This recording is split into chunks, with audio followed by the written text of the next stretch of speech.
मैं इस समय अहमदाबाद के लाल दरवाजा में उपस्थित हूँ। मेरे साथ इस समय है साक्या एनी, जो कि लुधियाना पंजाब से आई हुई है। यहाँ पर राइफल क्लब में अंडर 19 शूटिंग स्पर्धा चल रही है। यहाँ पर जो भी बच्चे क्वालिफाई होंगे उन्हें नेशनल में खेलने का मौका मिलेगा। तो आइए जानते हैं एनी से कि यहाँ तक का सफ़र इनका कैसा रहा।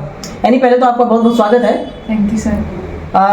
कहाँ से आपने ये शूटिंग कितनी उम्र से शुरू किया था और यहाँ तक का सफ़र कैसा रहा आपका? मैंने 2021 में शूटिंग स्टार्ट की थी और मैं ओरिजिनली बैडमिंटन ज्वाइन करने गई थी, बट उस टाइम लॉकडाउन जस्ट मतलब चल रहा था उस टाइम। तो मेरे फादर ने बैडमिंटन के लिए पूछा तो उन्होंने मना कर दिया कोविड की वजह से कि बंद है। तो उस वजह से फिर शूटिंग खुला था, तो उस वजह से मैंने शूटिंग ज्वाइन किया। वो फिर आगे जाके मुझे इंटरेस्ट आया उसमें, तो मैंने मतलब और मेरे कोच ने भी मुझे बहुत इनकरेज किया, तो मेरे बेसिक्स क्लियर हुए। उसके बाद जाके फिर मेरा 2022 में स्टेट का मेडल है पंजाब। अभी तक कहाँ कहाँ आप खेलने गई हैं? 2022 में मैंने ओपन पंजाब स्टेट खेला था, उसमें मेरे 4 सिल्वर मेडल हैं। फिर मैंने 2023 में कोई स्टेट नहीं खेला और सिर्फ नेशनल पार्टिसिपेशन है। 2024 में मैंने दिल्ली का ओपन स्टेट खेला था और मेरे एक ब्रॉन्ज मेडल है। मैंने 2025 में इसी साल अभी दिल्ली स्टेट खेला है, ओपन दिल्ली स्टेट, और मेरे 2 गोल्ड और 1 सिल्वर है। एक गोल्ड जिसमें से 25 मीटर का है और एक गोल्ड मेरा 10 मीटर का और सिल्वर भी 10 मीटर का है। अहमदाबाद में जो राइफल क्लब में स्पर्धा चल रही है, ये स्पर्धा क्या है और यहाँ से अगर आप जीतती हैं तो आगे कहाँ जाने का मौका मिलेगा? ये बेसिकली हमारा प्री नेशनल होता है। इसको क्वालिफाई करके ही हम नेशनल खेल सकते हैं। अगर कोई शूटर इसको क्वालिफाई करे तभी वो नेशनल में पार्टिसिपेट कर सकता है, एंड में भी हो सकता है नेशनल में उसका मेडल आ सके। और अगर कोई शूटर इसको क्वालिफाई नहीं करता है तो फिर आगे फर्दर जो दूसरे कॉम्पिटिशन है उसमें क्वालिफाई करके नेशनल में जा सकते हैं। लेकिन ये नेसेसरी है नेशनल खेलने के लिए, अगर किसी शूटर ने आज तक नेशनल नहीं खेला है तो।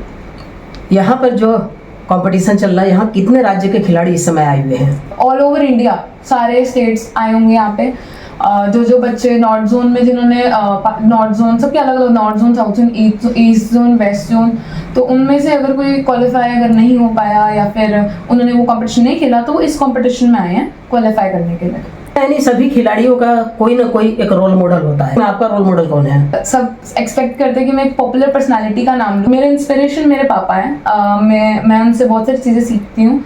जैसे स्पोर्ट्स में मेरे पापा भी थे और वो कंटिन्यू नहीं कर पाए ज़्यादा, फैमिली का सपोर्ट इतना ज़्यादा नहीं था उस टाइम। आपको पता ही है उस टाइम पहले के ज़माने में पढ़ाई का ज़्यादा वो था, तो उन्होंने भी स्पोर्ट्स इतना नहीं किया, लेकिन वो मुझे पूरा सपोर्ट करते हैं and I really like that about my father. साथ में मेरे मदर ने ये सब चीज़ें करने में मेरी हेल्प की। अगर मेरे फादर ने मुझे शूटिंग में डाला है तो मेरी मम्मी मुझे रोज़ प्रैक्टिस छोड़ने जाते थे। तो कह सकते हैं दोनों का हाथ है और फेस मेरे पापा है।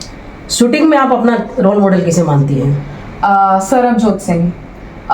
अभी तो वो फिलहाल ओलंपिक्स में इतनी अच्छी परफॉर्मेंस नहीं दे पाए, वो बहुत अच्छे शूटर हैं, लेकिन आई थिंक वो और अच्छा कर सकते हैं, बहुत अच्छा कर सकते हैं। और मैं उनको अपना रोल मॉडल इसलिए मानती हूँ क्योंकि जब मैंने शूटिंग स्टार्ट की थी तो सबसे पहले आई थिंक वही थे जिनको मैंने देखा था इंटरनेशनल वर्ल्ड कप्स में। उनकी न्यूज़ काट के मैं रखती होती थी और मैंने सोचा था कि जैसे ये वर्ल्ड कप में मेडल्स ला रहे हैं वैसे मैं भी लाना चाहती हूँ। और मैं बहुत फैसिनेटेड थी उनके इसे देख के। वो लगातार उस टाइम उनके मेडल्स आ रहे थे, गोल्ड पे गोल्ड वर्ल्ड कप्स में। ओलंपिक्स में थोड़ा हो जाता है, बाय प्रेशर डाउन हो जाता है, और उनका पहला ओलंपिक्स था, बट ओवरऑल वो मेरे इंस्पिरेशन फेस है।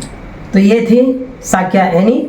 सूर्योदय न्यूज़ के दर्शकों की तरफ से, हमारी तरफ से हम इनको ढेर सारी शुभकामनाएं देते हैं।